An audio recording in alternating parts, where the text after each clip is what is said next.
ስደተኛ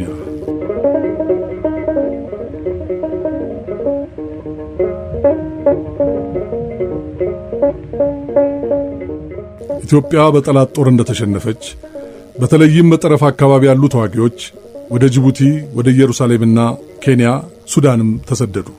ንጉሠ ነገሥቱ አፄ ኃይለ ሥላሴም ወደ እንግሊዝ ሀገር ተሰደዱ።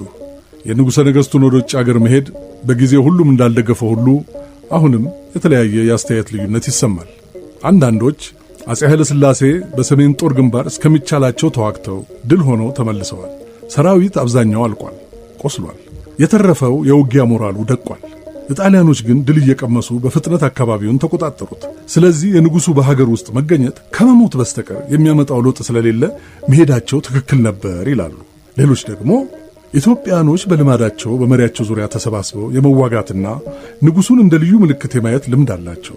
ስለዚህ ንጉሡ እስከ ደቡብ ድረስ እየዘለቁ ጦርነቱን ቢመሩት ሕዝቡን ለውጊያ የቀሰቀሱትና ጣሊያኖችም እንደፈለጉ በአጭር ጊዜ አይፈነጩበትም ነበር ይላሉ።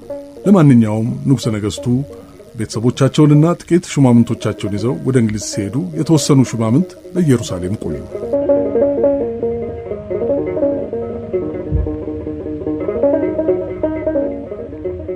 ጥቂቶቹ ስደተኞች ለምሳሌ እንደነ ሎሬንሶ ታዕዛዝና አቶ ወልደ ጊዮርጊስ ተድላ በጎንደር በኩል በድብቅ ወደ ሀገራቸው እየተመለሱ አገልግሎት ሰጥተዋል። የተቃቃሩ አርበኞች አንድ ሆነው ተጋድሏቸውን እንዲያሰፉ አሸማግለዋል። ስደተኞች የጎላ ድርሻ እንዳደረጉ የሚቆጠረው እንግሊዞች በኢጣሊያን ላይ ጦርነት ካወጁ በኋላ ለወታደርነት ሲጠሩ ነው።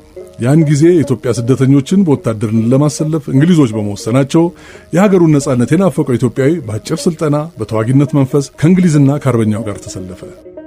በኬንያ ያሉት ስደተኞች ከእንግሊዞች ጋር፣ በደቡብ በኢየሩሳሌምና በካርቱም ያሉት ደግሞ ንጉሠ ነገሥቱን አጅቦ ወደ ኢትዮጵያ ከገባው የሱዳን ጦር ጋር ተቀላቀሉ።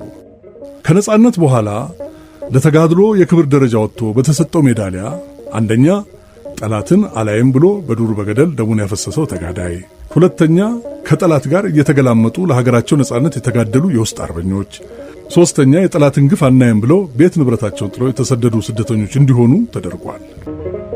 እረተው በሉት ያምባሉ ሰጠው ለነፋስ